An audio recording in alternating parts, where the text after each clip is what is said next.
অনাকাঙ্ক্ষিত সংঘর্ষের ঘটনাটি আসলে খুবই দুঃখজনক এবং উদ্বেগজনক। তো আমরা সংশ্লিষ্ট সবাইকেই অনুরোধ করছি যে তারা যেন ধৈর্য এবং সংযমী আইনানুগভাবে আচরণের জন্য তাদেরকে আমরা অনুরোধ করছি। এবং এই ঘটনাটি আসলে খুব ছোট্ট একটি বিষয়কে নিয়ে শুরু হলো, এখন এটি আসলে নিজেদের মধ্যে আধিপত্য বিস্তারকে কেন্দ্র করে তারা এই ধরনের সংঘর্ষে জড়িয়ে পড়ছে। এবং উদ্বেগের বিষয় হচ্ছে যেখানে ছোট ছোট অনেক কিশোর এবং তরুণরা রয়েছে, যে কারণে এটিকে আরো বেশি এটিকে সংখ্যা ক্ষুব্ধ করে তুলেছে। তো আমরা পরিস্থিতি নিয়ন্ত্রণে আনার চেষ্টা করছি সংশ্লিষ্ট আইন শৃঙ্খলা রক্ষাকারী বাহিনীর সহযোগিতায়। আমাদের ঊর্ধ্বতন কর্তৃপক্ষের নির্দেশনা এবং আইনানুগভাবে আমরা পরিস্থিতি নিয়ন্ত্রণে আনার চেষ্টা করছি। জি, এটি মূলত আসলে আমরা যে সীমানাটাতে ১৪৪ ধারা জারি করেছি, এটি আমাদের সীমানার বাইরে যদিও ঘটেছে, তবে এখানে এই বিভিন্ন গ্রামের মানুষজন, দুটি উপজেলার বিভিন্ন গ্রামের মানুষজন এখানে জড়ো হয়েছে। এটি আর এখন দুইটি নির্দিষ্ট গ্রামের মধ্যে আসলে সীমাবদ্ধ নেই। তো আমরা চেষ্টা করছি যে পরিস্থিতিটাকে আরো সুন্দরভাবে এটা নিয়ন্ত্রণ করার জন্য।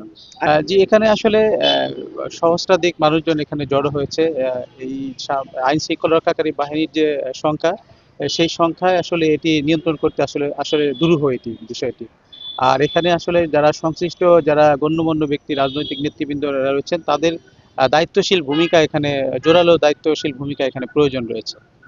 এখন আমরা চেষ্টা করছি যে বর্তমান যে আমাদের আইন শৃঙ্খলা রক্ষাকারী বাহিনী যারা এখানে মোতায়েন রয়েছে, তাদের সহযোগিতা নিয়ে আমরা এই বর্তমান পরিস্থিতিটাকে নিয়ন্ত্রণ করার চেষ্টা করছি আইনানুগভাবে।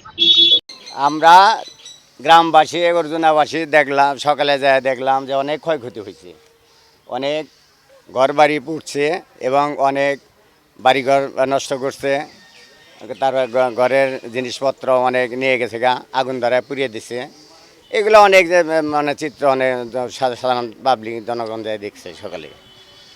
বিচার আচার হইতেছে না, এমপি মন্ত্রী এরাই দুইটা ভাই কোনো আচার বিচার করতেছে না, এত ক্ষয়ক্ষতি দেশটা জ্বালাই হালাই দিল। আমরা এইটুকি, আমরা শান্তি চাই, মিটাই না কে শান্তি না হয় গ্যাঞ্জাম না মিটে, কি বাড়িঘর পুরা হইতেছে, মানুষজন আহত হইতেছে, নিহত হইতেছে। তাহলে আর সমস্যা না, আর আগেই মিটানো উচিত ছিল। দরকার, সেনাবাহিনীর দরকার, মারামারিটা থামান খুবই প্রয়োজন। যাহত আমরা তো আসলে শৃঙ্খলা বজায় চাই, আইন শৃঙ্খলা। যাহত এই অনেক দরিদ্র দুঃখী ভিখারি, অনেক গরিব মানুষ, তাদের অনেক ক্ষতিগ্রস্ত হইতেছে। এগুলো আসলে এটা দমন করা দরকার। এখন মারামারি হইতেছে, আতঙ্ক আইতে হয়েছে। আমরা দেখবার যাই না আর কি, শুনতেছি একজন মারাও গেছে, শুনতেছি দেখবার যাই নাই, শুনতেছি যে মারা গেছে।